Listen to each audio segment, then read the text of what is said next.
Saudara-saudara semua, kembali lagi di acara Puji Tuhan. Nah, sekarang di sesi yang terakhir yang sangat memberkati, sesi sharing renungan ya Kak ya, Kadian ya. Di sini jawab. ada Tanya dua jawab orang ya, luar sharing biasa. dan tanya jawab. Bisa dikenalin Elka atau mengenalkan diri sendiri, Om, Kakak semua. Silakan. Silakan diperkenalkan. Oh iya, oke. Maunya dikenalin, silakan. Nggak kenalin Kak? Nggak Nama kenal nih. saya. Terus lagi saya tegang lah. Tegang lah ya. Jadi nggak enak. Dari yang cantik dulu. Wow. Sebelah sana. Aduh, siapa? Lep. Kita biasa manggilnya sebagai Kanorma. Kanorma. Aduh, welcome Kanorma. Ah, iya. Selamat datang. Kanorma di gereja sebagai apa mungkin boleh dikasih tahu? Boleh dikasih tahu? Aduh, makasih ya sebelumnya. Iya.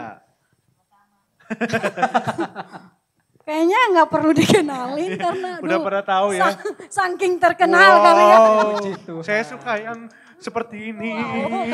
Ah, Jadi gemetar. Saya sebagai hamba Tuhan yang membantu Puji Tuhan. pelayanan pekerjaan Tuhan yang ada di Iya. gereja kita, GPD Kopo Permai, dan sekaligus saya sebagai staf tunggal di kantor sekretariat gereja GPD Kopo Applause dulu, Permai. applause. Yeay. Jadi buat Cukup ya. Buat teman-teman kan barangkali ada yang nonton dari luar gereja kan Iya. nggak tahu gitu. Misi, ya gitu ya. Jadi salam kenal buat Kanorma. Sekarang iya, sekarang kita mau denger lagi. Kita mau kenalin ada Satu siapa? lagi. Om Eli, Ada Om Eli. tercinta ini ya. Ini juga salah satu apa ya, tim pejuang juga ya Kak ya. Apa? Pejuang belakang layar juga.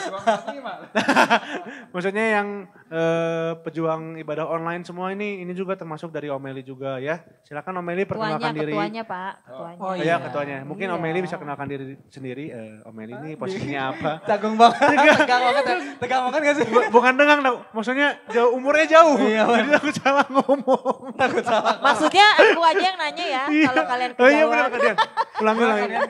Tanya. Coba Pak Ketua, tolong perkenalkan diri, terus Bapak bertugas sebagai apa sih sebetulnya? Ini kan lebih pantas. Gitu. Iya, silakan Om. Supaya semua jemaat juga lihat loh. Gitu Pak. Silakan. Susah ya. Bertugas sebagai apa? Repot saya jelaskan. Saya- Sharon bisa bantu? Waduh. Ayo lo. Coba jelaskan. Ayo lo. Soalnya kan kalau saya lihat kayaknya merangkap-rangkap ya? gitu Pak tugasnya. Eh, Bener nggak saya ya? susah menjelasinya ya. Susah. Ya yang pasti begini. Saya adalah pelayan Tuhan yang Tuhan percayakan untuk membantu pekerjaan Tuhan yang ada di Kopo Permai. Khususnya membantu Bapak Ibu Gembala dalam pelayanan di gereja ini. Tapi dalam pelaksanaan tugas-tugas harian. Ya, mulai dari ya ibaratnya kalau saya boleh bicara mengenai kebersihan gereja, sampai keteraturan dalam ibadah, komunikasi antar jemaat. Nah itu mau nggak mau saya harus berperan. Ya, jadi kayak acara-acara ini mau nggak mau saya juga harus memikirkan supaya tetap berjalan. Betul. Iya, Gitu. puji Tuhan. Jadi Om yang di lapangannya langsung Om ya. Iya. Nah, Bertempur. betul. Pelaksana Jadi pejuang Pak. lapangan. Ya, pelaksana. Jadi ya luar biasa lah, itulah Om Eli. Makanya tadi saya bilang pejuang ya. Tepuk tangan dulu dong buat Iya Om Eli. dong, jadi buat teman-teman yang baru Jemaat kenal. Tuhan ya bisa diberkati juga ya. Mungkin lewat bisa pelayanan. kontak, Pak kontak Eli. apaan? Ada nomor kontaknya? Iya. Jadi di Nomor sini rekening juga bisa. waduh, udah mulai. Jadi di sini kita mau renungan ya, tapi renungannya dalam bentuk ini Om, Kak, dalam bentuk tanya jawab ya. Kita berempat host semua ada pertanyaan masing-masing ke kalian berdua gitu. Nggak kalian berdua nggak sopan banget. Ya, pokoknya gitulah. Jadi Om dan Eh, Tante ini. Om dan Kakak. nggak mau tante, Iya, kakak. kakak. Iya, kakak. Ntar jadi marah, oke? sebelum panjang-panjang, mulai dari saya dulu kali ya. Christian Jadi dulu. pertanyaan saya nih buat, Semua juga Nih, dari tadi Om. mulai dari kamu. jadi sebelum panjang-panjang, mungkin bisa dijawab, mungkin bagi-bagi ya. Pertanyaan saya gini, Om, Kak, menurut Om dan Kak Norma nih, bencana yang sekarang ini tuh rencana Tuhan bukan sih? Bagian dari rencana Tuhan bukan gitu? Atau gimana, atau ada pendapat Om dan Kak Norma mungkin silakan bisa dijawab. Dari siapa? Om Eli kayaknya yang. Kak Norma tegang jadi hawa tegangnya ke saya juga nih. Silakan. Iya. Itu sebenarnya satu pertanyaan yang bagus ya. Yang ada di sekitar kita dan kita alami hari-hari ini. Jadi kejadian ini, bencana ini, kondisi ini, apakah itu bagian dari rencana Tuhan? Ya. Jadi gini, sebelum saya jawab pada pertanyaan ini, ya, saya ingin mengajak latar belakangnya dulu. Kalau kita boleh duduk di tempat ini, ya, kita bisa berbicara, kita bisa bertukar pikiran, terlebih mengenai firman Tuhan, ya. Nah, saya senang kalau kita bisa berbincang seperti ini. Kenapa saya katakan senang? Karena berarti kita, saya dan adik dan tante, Adik, ya, adik, adik. berarti Adik. sudah mengenal siapa itu Yesus, ya. Nah, inilah yang mungkin harus saya awali dari sana. Oleh sebab itu dalam pelayanan selama hampir 3,5 tahun di muka bumi ini, sebelum Yesus naik ke surga, sebelum Yesus meninggalkan kita semua, dia berjanji, dia akan mengirimkan penolong yang lain itu. Ya. Dan Alkitab mencatat dalam Yohanes 14 ayat 16, ya. Yohanes 14 ayat 16, dia meminta sesuatu pada Bapa. Ya. Minta apa? Yaitu roh penolong itu. Supaya apa? Supaya enak kita baca aja. Coba, Norma coba bacakan. Ya, Yohanes 14 ayat 16. Aku akan minta kepada Bapa dan ia akan memberikan kepadamu seorang penolong yang lain supaya ia menyertai kamu selama-lamanya. Iya, puji Tuhan. Yesus sebelum pergi, dia akan meminta kepada Bapa untuk mengirimkan roh penolong yang lain. Untuk apa? Untuk menyertai kita selama-lamanya. Nah, inilah yang harus menjadi pengertian kita, pemahaman kita tentang kondisi kita hari ini. Jadi kalau hari ini kita bisa berbicara tentang firman, berarti kita sudah mengenal siapa itu Yesus. Nah, untuk mengerti dan mengenal tentang siapa itu Yesus, itu harus ada roh di dalam kehidupan kita. Harus ada Roh Kudus. Yaitu roh penolong yang Tuhan janjikan, Yesus janjikan bagi kita semua. Nah, makanya kalau kita ada pada kesempatan ini, di dalam kehidupan kita, dalam diri kita, dalam hati kita, roh itu sementara bekerja memberikan kekuatan bagi kita. Nah, oleh sebab itu, roh ini mempunyai peranan yang sangat penting sekali bagi kekristenan. Karena kalau tanpa adanya Roh Kudus dalam kehidupan kita, firman Allah mencatat, tidak ada seorang pun yang mampu, bahkan sanggup mengatakan bahwa Yesus itu Tuhan, kalau tidak ada Roh Kudus di dalam hidupnya. Jadi, peranan Roh Kudus yang pertama adalah dia ingin memberi kekuatan bagi kita, menyertai kita. Dan yang kedua, dia ingin memberikan sesuatu dalam kehidupan kita berupa apa? Berupa pengenalan lebih lagi akan Kristus. Karena kalau tidak ada Roh Kudus dalam kehidupan kita, kita tidak mengenal siapa itu Yesus. Mungkin kita tahu nama Yesus itu, tapi kita tidak akan pernah mengenal siapa itu Yesus. Ya. Dan yang kedua, yang saya ingat, peran yang sangat utama adalah Roh itu hadir dalam kehidupan kita. Dia memberikan kekuatan, dia memberikan keberanian, sehingga kita bisa berbicara tentang siapa itu Yesus. Bagaimana karya Yesus, bagaimana kehidupan Yesus dalam kehidupan kita. Nah, ini sedikit peran-peran Roh Kudus di dalam kehidupan kita. Nah, kenapa ini harus saya ungkap dulu? Sebelum menjawab pertanyaannya tadi, apa kondisi saat ini bagian dari rencana Tuhan? Kan Tuhan sudah memberikan kita kekuatan yang luar biasa. Ada Roh Kudus dalam kehidupan kita. Tetapi di hadapan kita hari ini ada bencana. Di hadapan kita hari ini ada kondisi yang menakutkan. Di hadapan kita hari-hari ini ada situasi yang begitu mengkhawatirkan. Berkaitan dengan pandemi itu. Nah, apakah itu rencana Tuhan? Nah, ini suatu pertanyaan yang besar. Ya, seringkali kita selalu memaksakan Tuhan untuk hadir, untuk menyelesaikan atas setiap masalah yang kita hadapi. Makanya kalau seandainya kita katakan bahwa kita akan menghalau, kita akan mengusir pandemi itu, kalau itu dari Tuhan, kita salah dong. Kita akan melawan Tuhan. Ya, kan Tuhan sudah memberikan penyakit itu, pandemi itu. Kalau kita tengking dalam nama Yesus, berarti kita melawan Tuhan.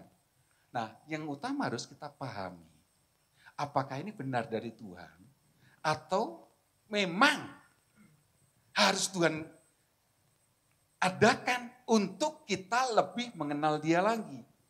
Jadi jawaban kita tidak bisa mengatakan saklek, oh iya ini harus dari Tuhan, oh ini bukan, tidak bisa seperti itu.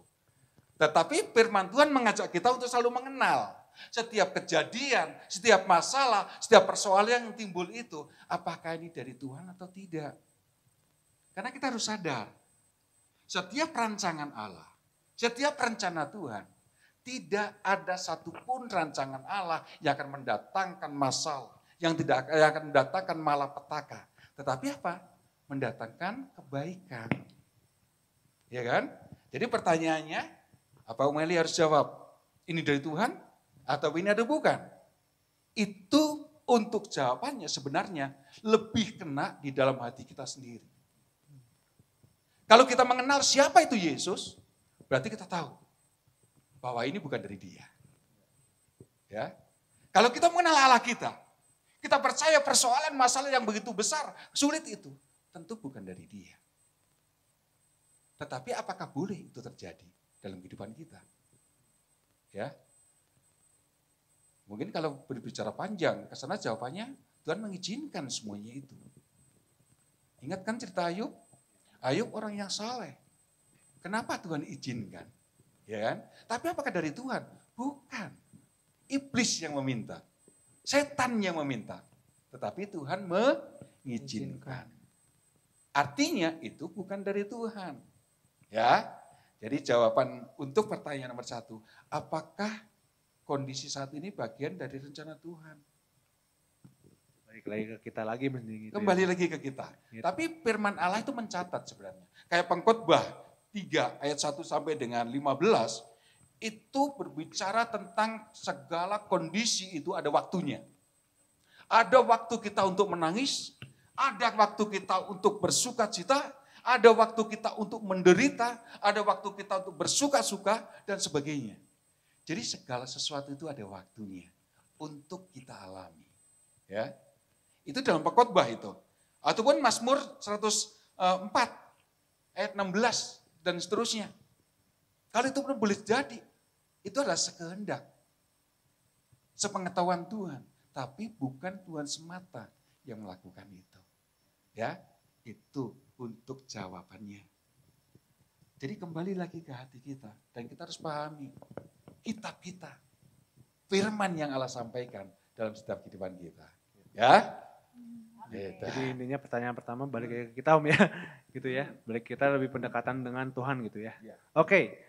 Berarti itu terima kasih Om untuk jawaban yang pertama dan lanjut ke pertanyaan yang kedua, silakan Saudara Elka.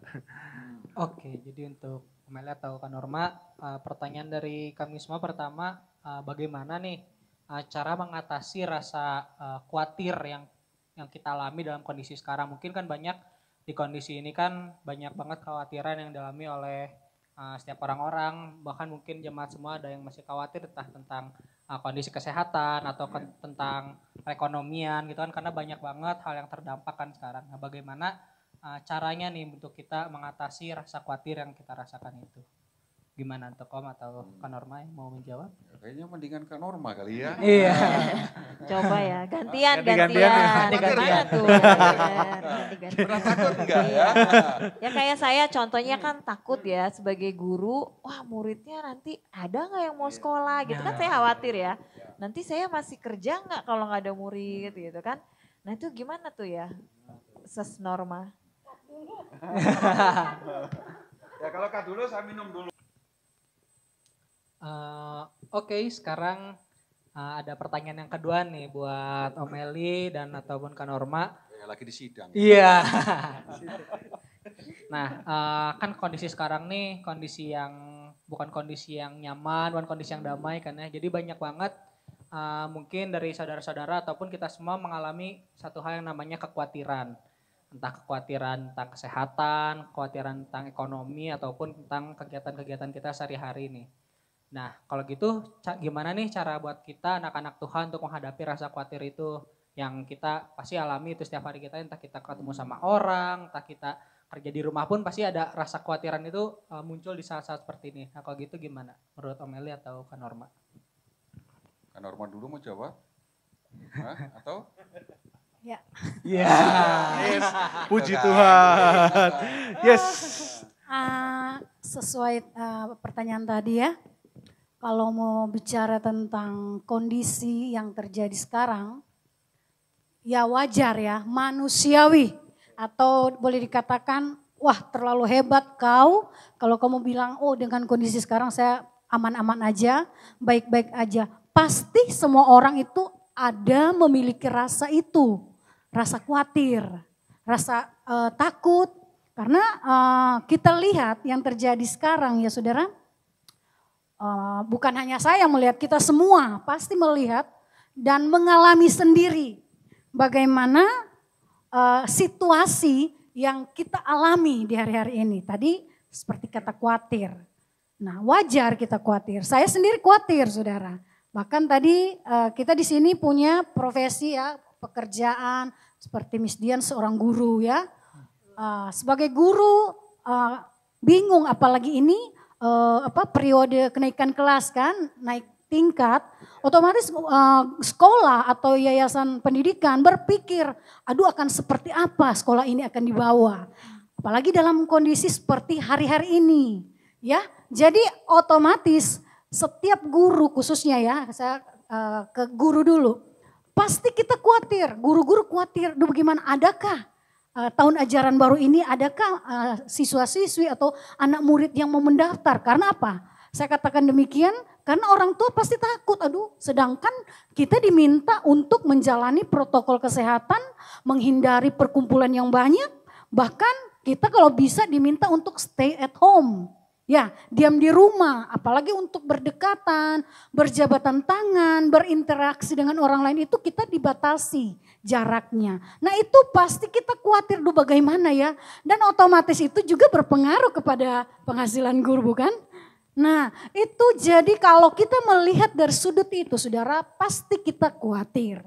Tetapi kita harus percaya bahwa tadi sudah diawali oleh Om Eli tentang pertanyaan yang pertama, apakah ini bagian dari rencana Tuhan? Nah saya juga nggak bisa pastikan bahwa ini bagian dari rencana Tuhan, tetapi yang kita harus tahu apapun yang terjadi di bawah kolong langit ini semua ada di dalam sepengetahuan Tuhan. Oleh sebab itu kalau bicara khawatir, iya pasti kita khawatir. Bapak ibu juga pasti khawatir, kita nggak mungkin memungkirinya. Karena kita masih boleh dibilang manusia ya, jasmani yang karena dengan kondisi sekarang segala sesuatu dibatasi. Segala sesuatu, waduh kita nggak bisa melangkah lebih banyak atau nggak bisa berbuat yang lebih jauh lagi. Karena apa? Semua dibatasi. Kerja di rumah, beraktivitas kalau bisa jangan di luar rumah tapi di rumah.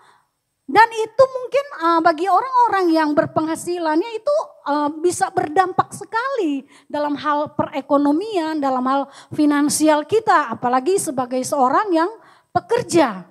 Nah yang mungkin kerjanya harus di luar tapi karena dengan kondisi sekarang harus dibatasi. Nah pasti khawatir. Iya pasti khawatir, bapak seorang kepala rumah tangga pasti aduh bagaimana keluarga saya akan saya beri makan. Atau bagaimana anak-anak saya punya biaya sekolah, kebutuhan itu semua pasti terpikirkan. Dan sampai kalau kita melihat seperti itu pasti khawatir itu menguasai kita. Tapi ada firman Tuhan. Ya Om Eli gimana? Kita kan sebagai orang percaya kita enggak, kata firman Tuhan jangan engkau khawatir tentang apapun juga. Nah kalau buat saya memang kita secara manusia kita khawatir tetapi kita harus lebih berpikir tadi dikasih tahu di awal bahwa jauh lebih daripada itu kita terlebih dahulu mengenal siapa Tuhan kita. kita lebih dulu mengerti bahwa kita yang sudah mengenal Tuhan dan kita yang hidup di dalam Tuhan, yang dipimpin oleh Roh Kudus, kita tahu bahwa hidup kita itu ada di dalam pemeliharaan Tuhan. Jadi firman Tuhan katakan, jangan kau khawatir. Itu menurut saya. Jadi saya melihat dari sudut pandang Allah, sudut pandang firman Tuhan, bahwa kita semakin dekat saja dengan Tuhan, semakin sungguh-sungguh saja dengan Tuhan. Oke, kita mungkin khawatir, oke mungkin kita takut, tetapi kita memiliki Tuhan yang luar biasa. Yang menjamin kehidupan saya dan saudara. Yang menjamin kehidupan apapun yang ada dalam kehidupan kita, Tuhan jamin saudara. Ya. Nah, kalau Om Eli bagaimana? Tuhan ya kan normal jawab akhirnya. Wah, senang. Oke, Om Eli. Senang ya? Senang. Om Eli senang kan dengar kan normal jawab? Ya, harusnya dia yang jawab. Ya. Saya hanya mungkin nambahkan aja. Jadi gini, kalau berkaitan dengan pertanyaan tadi, coba pertanyaannya apa? Yang jelas, gitu. Pelan-pelan aja. Coba kau ulangi. Bagaimana cara kita menghadapi rasa khawatir dalam kondisi ini? Tuh, bagaimana cara kita menghadapi rasa khawatir dalam kondisi seperti ini. Nah, yang harus kita bersyukur ya, ini satu. Kita sebagai orang percaya, anak-anak Tuhan, kita patut bersyukur pada Tuhan. Karena tidak ada Allah, tidak ada Tuhan yang memberikan kekuatan yang luar biasa seperti Allah kita dalam menghadapi situasi seperti ini. Ingat, saat Yesus berbicara pada begitu banyak orang, pada waktu dia berkhotbah tentang kekhawatiran, Yesus katakan apa? Jangan khawatir. Jangan takut. Bahkan dia katakan apa? Burung di udara aja dia pelihara. Ya. Bunga di taman dia dandani sedemikian cantiknya. Apalagi kita orang-orang yang dikasihi. Nah, Paulus sangat jelas dia berbicara tentang kekhawatiran ini. Dia berbicara pada jemaat Filipi. Filipi 4 ayat yang ke-6 dikatakan seperti ini. Janganlah hendaknya kamu khawatir tentang apapun juga, tetapi nyatakanlah dalam segala hal keinginanmu kepada Allah dalam doa dan permohonan dan ucapan syukur. Ini yang Paulus ajarkan, Paulus tekankan pada jemaat-jemaat yang ada di Filipi. Dan firman yang sama itu pun sebagai jawaban atas pertanyaan kekhawatiran kita hari-hari ini. Jadi kalau Paulus mengingatkan jangan kamu khawatir, ada dasarnya. Dasarnya apa? Ada firman. Siapa firman itu? Firman itu adalah Yesus sendiri. Yang dia berbicara dalam kehidupan kita, janganlah kamu khawatir akan hari esok, akan apa yang kamu makan, akan apa yang kamu pakai, apa yang ada di hadapanmu hari-hari ini. Tetapi pesan utamanya, sana Yesus bicara apa? Tetapi, carilah dahulu kerajaan Allah dan kebenarannya, maka semuanya itu akan ditambahkan. Jadi kalau kita fokus, kita mencari Yesus, dalam kekristenan, hidup kita hanya satu. Arahnya hanya pada Yesus. Tujuannya hanya pada Yesus. Kita bisa mengatakan pada Yesus, kenapa? Awalnya tadi sudah saya buka. Karena ada Roh Kudus dalam kehidupan kita. Yang untuk mengimani, untuk mempercayai, untuk mengenal akan pribadi Yesus itu yang berbicara di dalam setiap ayat demi ayat ini, itulah yang harus menjadi kekuatan kita hari-hari ini. Oleh sebab itu salah satu caranya bagaimana? Kalau Paulus katakan apa? Ayat yang saya bacakan tadi, Filipi 4 ayat 6, dikatakan antara lain apa? Dikatakan seperti itu, tetapi nyatakanlah dalam segala hal keinginanmu kepada Allah. Dalam apa? Dalam doa dan permohonan dan ucapan syukur. Ini 3 perkara yang harus bisa kita lakukan di hari-hari ini. Senjata kita, kekuatan kita hanya ada di dalam doa itu. Dalam doa itu kita bisa menaikkan segala sesuatu melalui permohonan demi permohonan kita. Kekhawatiran demi kekhawatiran kita naikkan, kita angkat di hadapan Tuhan. Melalui apa? Melalui doa itu. Dan setelah itu kita bisa lakukan semuanya. Firman Allah mengingatkan pada kita terakhirnya apa? Dengan ucapan syukur. Orang yang bisa mengucap syukur artinya orang yang menang. Orang yang bisa mengucap syukur artinya apa? Orang yang berhasil. Orang yang bisa mengucap syukur adalah orang yang sukses. Orang yang bisa mengucap syukur ada orang punya keyakinan bahwa di hadapannya ada penyelesaian, ada kekuatan, ada jaminan untuk kita mampu menghadapi segala tantangan atas kekhawatiran itu. Amin. Ya, mungkin itu. Ada lagi? Itu mungkin ada yang mau tambahin lagi Om atau udah begitu jawabannya? Tambahin banyak lagi. Saya 1 jam nih ya. Barangkali Untuk gitu. aja ya. Tapi nggak apa-apa, itu cukup. Itu cukup. Artinya yang penting kita fokuskan iman kita, hati kita. Pada siapa? Pada Tuhan. Pada Ya, Yesus. Dia memberikan hati itu melalui rohnya dalam Amin. kehidupan kita. Yaitu Roh Kudus. Puji Tuhan. Tuh, amin. Terima kasih Om jawabannya. Mungkin LK atau mau langsung lanjut? Langsung lanjut aja. Oke. Langsung aja pertanyaan Langsung. Masih saya. ada pertanyaan yang lain, Sa? Oh iya Mas. Ya, mewakili Pertanyaan ketiga. jemaat juga sih ya. Iya. Bentuk pemeliharaan Tuhan itu sebetulnya seperti apa ya dalam kehidupan kita orang percaya? Kan macam-macam ya gitu. Ya ada orang yang sebetulnya penghasilannya ya cukup lah ya, ada yang kurang. Tapi kan tiap orang bentuknya beda-beda ya. Nah menurut Mas Eli atau Norma mungkin bisa bantu lebih memperjelas gitu.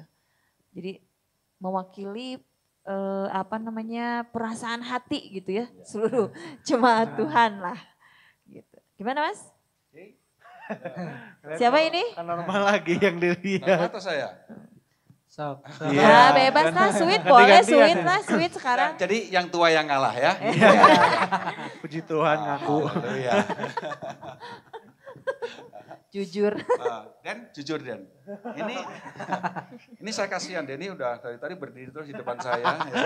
Saya harus memberikan satu jawaban berkaitan dengan pertanyaan yang ketiga. Bentuk Tuhan atau bentuk Tuhan memelihara kita itu bagaimana bentuknya? Kalau kita berbicara bentuk, artinya di sana ada satu gambaran yang nyata. Ya, kursi itu bentuknya seperti itu kita jelas bisa melihat. Ya. Nah sekarang kalau pertolongan Tuhan bentuknya itu seperti apa? Apakah kita mau abstraksikan, ya, abstraksi, kita bayangkan, atau kita mau bentuk menjadi suatu fakta yang nyata dalam kehidupan kita?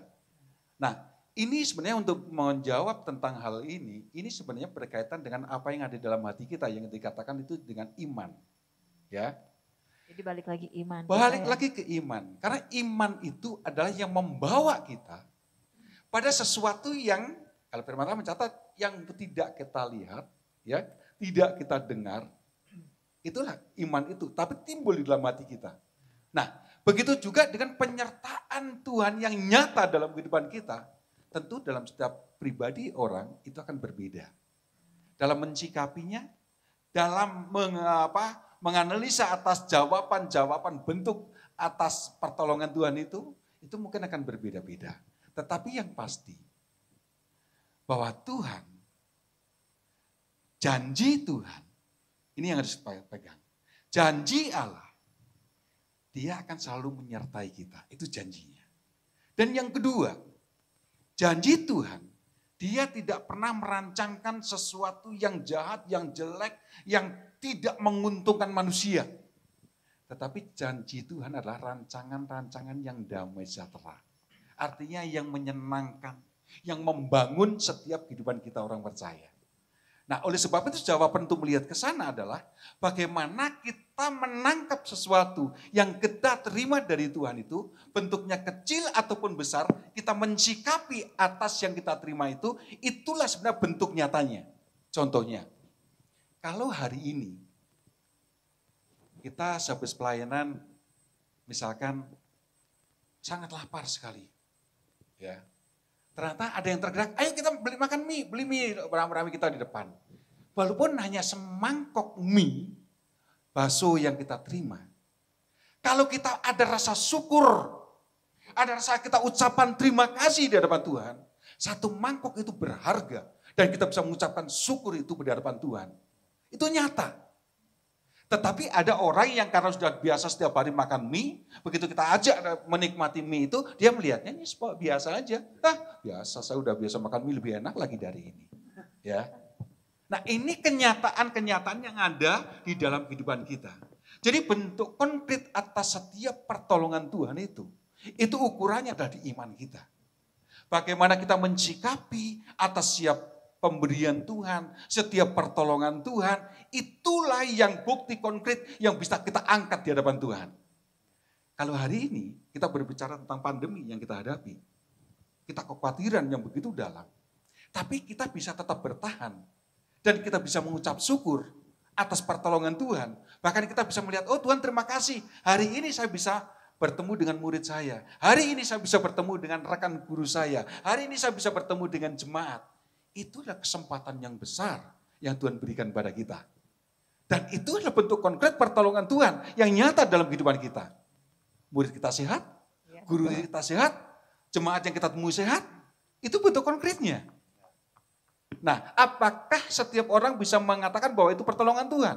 Belum tentu. Nah, kembali lagi, inilah yang menjadi ucapan syukur kita. Karena iman, karena roh yang Tuhan taruh di dalam hati kita untuk melihat setiap jamahan demi kebaikan Tuhan itu, maka kita akan melihat jawaban demi jawaban itu. Ya. Amin. Terima kasih Om. Oke. Ya, Kak Norma ada yang mau tambahin? Iya. Silakan. Betul. Kalau buat saya, ini dari sudut pandang saya ya, bentuk apa? Bentuk Tuhan memelihara kita bagaimana? Saya nggak mau ngambil contoh yang jauh-jauh. Contohnya kita ada, saudara bisa lihat kita bisa bergerak, kita bisa bernafas, bahkan tadi Om Eli sudah katakan bahwa kita melihat jemaat sehat. Nah saya bisa bilang kita sehat, tidak ada, saya percaya tidak ada jemaat kita yang kena kan dari COVID-19 ini. Dan saya percaya ini salah satu bukti Tuhan memelihara kita ini yang luar biasa saudara. Amin. Ya jadi jangan kita menunggu yang seperti apa. Kita aja bisa bangun pagi, bisa buka mata kita melihat hari yang baru, itu bukti yang luar biasa bahwa Tuhan pelihara saya dan saudara. Betul, Jadi jangan pernah kita terpisahkan dari Tuhan pastinya ya. Karena kalau kita terpisahkan dari Tuhan, saya tidak jamin saudara apa hidupmu dipelihara oleh Tuhan. Tetapi kalau kita erat melekat kepada Tuhan, pasti kita dipelihara oleh Tuhan. Bukan soal makan saja saudara, bukan cuma soal minum, bukan cuma soal pakaian, tapi tentang hidup yang dibicarakan, hidup secara rohani. Kita bisa beribadah seperti yang kita lakukan walaupun ibadah dalam bentuk online, tapi Bapak Ibu bisa menikmati ibadah, bisa memuji Tuhan, bisa benar-benar berdoa dan lain melakukan segala sesuatu. Itu bukti Tuhan memelihara saya dan saudara. Jadi enggak ada hal yang lain ya. Untuk saya kasih contoh itu saja. Kita ada hari ini bukti karena Tuhan sayang kepada saya dan saudara. Dan itu bukti dia memelihara saya dan saudara. Itu dari saya. Sesimpel itu ya Kak ya. Ya, Berkat Tuhan ya. sim- Puji Tuhan. Jawaban yang Harus luar bersyukur biasa. ya kita Iya. ya hari Luar ini. biasa banget jawaban Om Eli dan Kak Norma ya. Saya lanjut dulu ke pertanyaan keempat sebelum memuji-muji jawabannya. Baik, karena masih ada dua pertanyaan lagi Iya. nih. Masih ada lagi ya? Masih, belum bisa istirahat. Sabar. Masih ada. Belum ngantuk ya, belum Sabar. Siaran ngantuk masih ya. belum ngomong. Karen belum ngomong. Di puncak, di puncak. Siapin. Kak Norma Di udah puncak mulai siaran. panas nih Kak Norma nih. Masih puncak siaran. Oke, pertanyaan yang selanjutnya untuk Om Eli dan Kak Norma. Jadi gini, bagaimana sih Om yang harus kita lakukan atau ada masukan nggak dari Om dan Kak Norma untuk kita yang individu secara pribadi mungkin gimana sih yang harus kita lakukan dalam kondisi seperti ini atau mungkin dalam makro sosial ya, mungkin perkuliahan kita kan suka ngumpul-ngumpul di kampus tuh dulunya, sekarang jadinya kuliah online di rumah. Nah, apa sih yang harus kita lakukan khususnya dalam situasi sekarang ya, udah ada new normal ya sekarang ya. Nah itu apa Om bagusnya dari menurut Om dan Kak Norma gitu dari situasi gini. Silakan. Di situasi ini kita harus bagaimana? Iya. Betul. Jadi gini, ini jawabannya mau alkitabiah atau jawaban umum? Terserah Om, terserah. Ya, Saya hanya karena penanya. Pertanyaannya adalah berkaitan dengan situasi kondisi saat ini. Dua-duanya lah, dengan Mas. Kondisi kita. Ya. Dua-duanya boleh Oke. ya. Tapi yang pasti begini, dengan kondisi seperti ini, ya yang namanya kita mendekati pada masa new normal. Ya, artinya tatanan hidup yang baru. Nah, bagaimana kita harus mensikapi itu? Nah, ini yang harus kita pahami. Banyak orang dengan adanya new normal itu adalah suatu kebebasan yang baru dianggapnya. Suatu kemerdekaan yang baru. Sehingga mereka begitu bebasnya, leluasanya tanpa kendali. Tanpa terkendali lepasnya. Boleh dikatakan seperti anak kambing yang lepas dari kandangnya. Itu ada satu ayat mana itu. Jadi dia keluar bebas, melompat-lompat, dia berlari sana kemari karena merasakan kebebasan itu. Nah, tetapi sebagai anak Tuhan apakah kita harus ikut-ikutan seperti itu? Nah, ini yang harus kita perhatikan. Sebenarnya new normal bukanlah kebebasan untuk kita melakukan segala aktivitas kita kembali, tidak. Tetapi tetap kita harus berani dan mau menahan diri. Ya, menahan diri. Menahan diri artinya harus berani mengurangi dan mampu mengurangi keinginan untuk yang namanya bebas bersosialisasi, bebas kita berkumpul-kumpul, bebas kita untuk melakukan segala pekerjaan kita di tempat umum, bebas kita untuk berjualan di pasar dan sebagainya. Itu seharusnya ada dalam batasan-batasan yang harus kita kendalikan. Karena apa? Situasi dalam new normal itu bukan artinya kita terbebas dari pandemi ini. Kita lewat dari semua keadaan ini, enggak. Belum Belum. sampai sana. Belum ke sana. Tetapi kenapa itu harus diambil? Nah, ini yang harus kita tahu alasan dasar kenapa kebebasan ini, new normal ini pemerintah ambil. Ya. Nah, pemerintah mempunyai dua pilihan. Kalau tidak diambil new normal, maka yang akan berguguran, yang akan berjatuhan adalah masyarakat menengah ke bawah yang tidak memiliki usaha pekerjaan yang secara rutin dilakukan. Sehingga kalau mereka tidak bekerja, artinya mereka akan mati di rumah. Ya. Nah, pilihannya supaya perekonomian tetap jalan, maka dibukalah new normal. Silahkan berusaha, silahkan bekerja supaya tidak mati di rumah. Tetapi dampaknya apa? Dampaknya itu adalah ujian. Ujian apakah kita kuat bertahan di luaran sana. Atau justru kita akan jatuh kena pandemi ini. Itu pilihannya.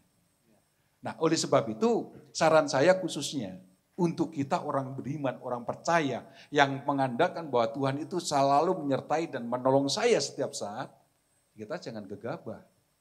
Pertolongan Tuhan memang nyata dalam kehidupan kita. Tetapi kalau kita memasuki dalam lingkungan kondisi seperti itu, ya jangan salahkan Tuhan kalau kita akan terjangkit pandemi yang seperti ini. Nah, makanya dalam bersosialisasi, dalam berkomunikasi dengan rekan-rekan sesama, pemuda, remaja, itu tetap kita harus batasi, kita harus menjaga. Karena yang namanya pandemi ini bentuknya tidak kelihatan. Ya. Jangan nongkrong dulu kafe lah ya. Janganlah. Ke Nggak mall ada jangan artinya, dulu ya. Yang biasa ngopinya cukuplah di rumah, ya lebih Betul. murah. Kopi hitam. Ya, kopi hitam lebih murah. Ya kalaupun sangat kepaksa ya pesan Go food. GoFood boleh. Ya. Jadi ini kondisi-kondisi yang harus kita alami. Dan firman Allah mengajarkan dalam kondisi seperti ini apa yang harus kita cari. Firman Allah selalu mengingatkan dalam kehidupan kita. Dalam kekhawatiran, ketakutan seperti Yesus berpesan kepada kita, carilah dahulu kerajaan Allah dan kebenarannya. Artinya ya kita harus bersekutu dengan Tuhan. Kita memperbanyak komunikasi kita dengan Tuhan melalui apa? Cari kebenaran itu di sini. Cari jawaban itu di sini. Maka kita akan mendapatkan jawaban-jawaban yang luar biasa. Dan saat itulah sebenarnya iman kita sedang dibangun. Karena kita semakin mendekatkan diri pada Tuhan. Ya. Jadi kalau misalnya maksudnya berarti jawaban Om lebih ke ini ya. Apa sih? Ya dua-duanya Gak ada. harfiah banget lah ya, tapi diaplikasikan lah. Jadi untuk Betul. kita mungkin jadi jangan, maksudnya new normal ini jadi jangan keterlaluan dulu lah, gegabah gitu ya. Iya. Lebih ke, ya itu berhikmat lah sebagai anak Tuhan. Hikmat itu harus. Betul. Oke. Ya. Ada yang mau ditambah? Ya, pokoknya intinya Nah, intinya kita jaga kesehatan. Betul. Ya. Seperti tadi udah detail ya jawabannya bahwa menghindari berusaha untuk ya meminimalisir gitu loh. Iya. Perkumpulan, ya mungkin biasa kita nongkrong-nongkrong, ya biasa anak muda ini. Mereka suka Iya, gitu. mereka Ya, suka nggak tahan itu mereka. biasanya ya. Aduh. Nah, orang tua ngomong. boleh kan nongkrong-nongkrong. Makanya Nongkrong tadi di rumah. Depan di mau teras jawab aja Om Eli boleh jadi di diem teras. saya. Oh iya Om. Jadi intinya jaga kesehatan dan tadi dari segi firman Tuhan, cari dahulu kerajaan Allah dan kebenarannya, dan satu lagi carilah Tuhan yang terutama. Iya. Carilah Tuhan, kata Amos ya, kata Amos 5 ayat 4, 5 dan 6a, carilah Tuhan maka kamu akan hidup. Jadi hidup yang dijanjikan bukan hidup yang sekarang saja saudara, tapi hidup yang akan datang ya. Ya, karena kita ngapain kita mengiring Tuhan, ngapain kita capek-capek untuk berlomba menjaga kesehatan bla bla bla dan lain sebagainya. Semua itu untuk sebuah kekekalan. Karena itu tujuan hidup kita bukan? Jadi fokus kesehatan kita, dan kalau kita mau sehat kita harus tetap libatkan Tuhan. Amin. Harus saudara. Kita nggak bisa dengan kekuatan kita. Makanya kita butuh firman, kita butuh Roh Kudus. Karena Roh Kudus itu yang akan memimpin, memampukan saya dan saudara untuk bisa bertahan di tengah badai. Amin. Iya betul. Jawaban Amin, itu amin. dari saya. Ada lagunya kan? Iya iya. Apa tuh? Gimana tuh? Nyanyiin gitu.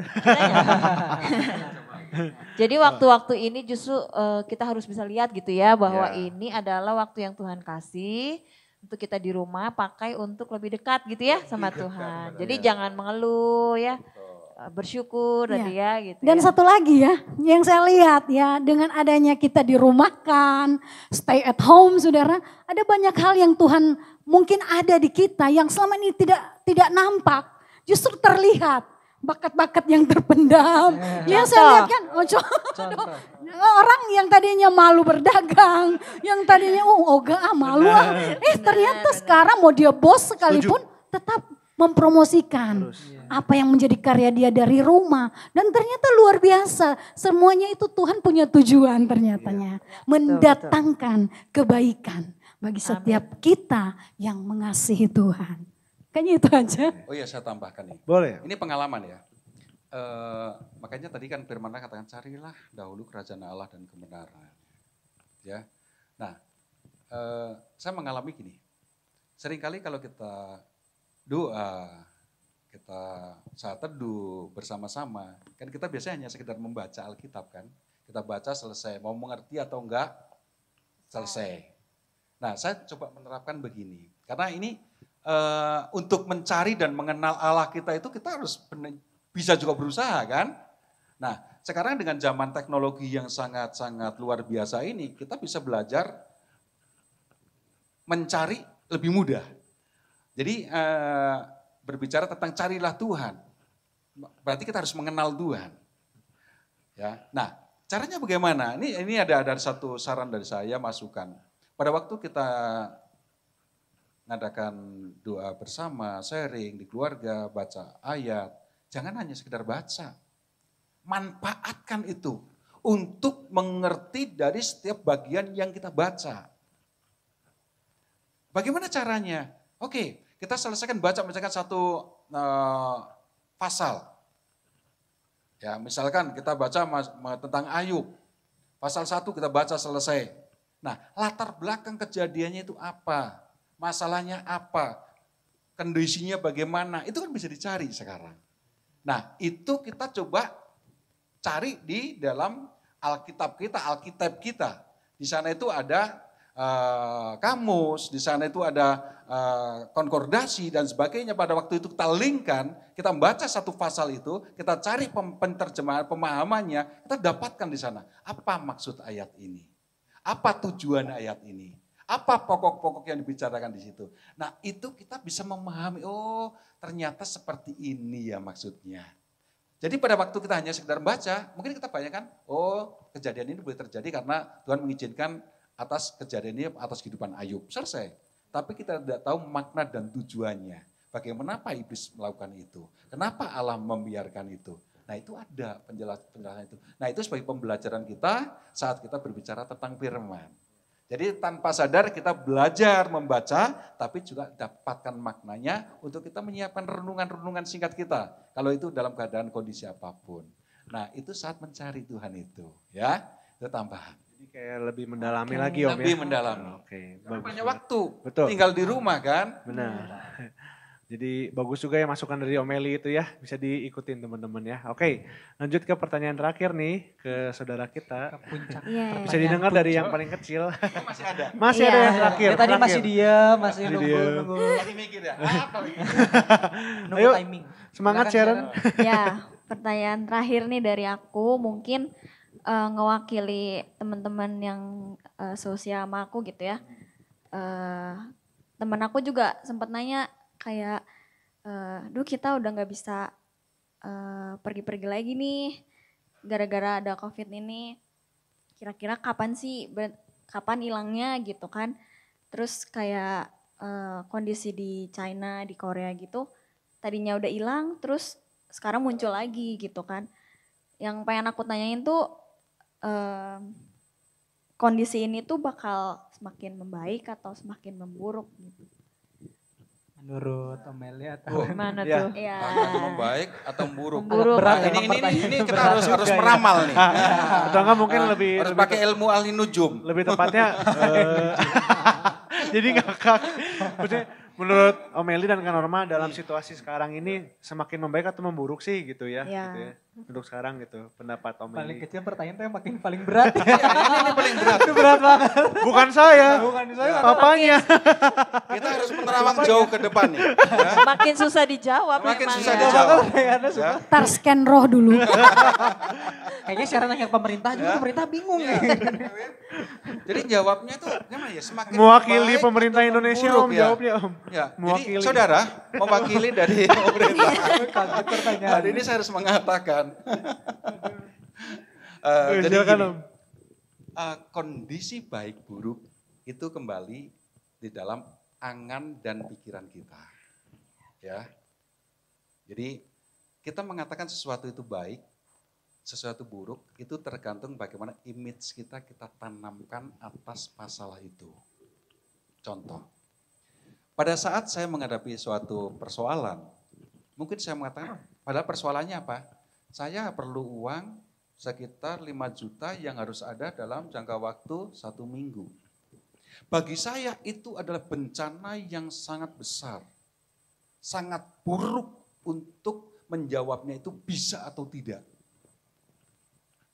Tapi bagi orang lain, dengan angka yang sama, dia katakan dengan mudahnya, ya udah ambil aja, nanti ada di rumah. Ya, masalahnya sama, tapi jawaban untuk menjawab atas hal itu menjadi berbeda. Karena apa? Bagaimana kita menanggapi, bagaimana kondisi itu mendasari akan setiap pertanyaan itu. Nah, sehingga kalau pertanyaan Sharon ini adalah pertanyaan yang besar, yang jauh, karena kita harus merawang jauh ke depan, ya. Jadi pertanyaan adalah, apakah keadaan saat ini akan membaik atau memburuk? Jadi kalau kita berbicara tentang itu, firman Allah sendiri berbicara seperti ini. Itu kalau nggak salah di dalam Amsal 16 ayat 9. Norma bisa tolong bantu itu. Amsal 16 ayat 9. Hati manusia memikir-mikirkan jalannya, tetapi Tuhanlah yang menentukan arah langkahnya. Ya, manusia hatinya selalu berpikir, membayangkan apakah nanti akan seperti ini, akan seperti ini. Oh, selesai di situ atau bagaimana? Tetapi firman Allah mengatakan, tetapi Tuhanlah yang menentukan di sana. Jadi kalau kita berpikir melalui pola pikir kita pasti akan berpikir, wah ini gak mungkin akan selesai. Gak mungkin kondisi ini akan beres di hari-hari ini. Bahkan akan semakin parah. Itu karena pemikiran kita dalam kekhawatiran, kekalutan, dan kita tidak percaya akan apa yang ada di hadapan kita.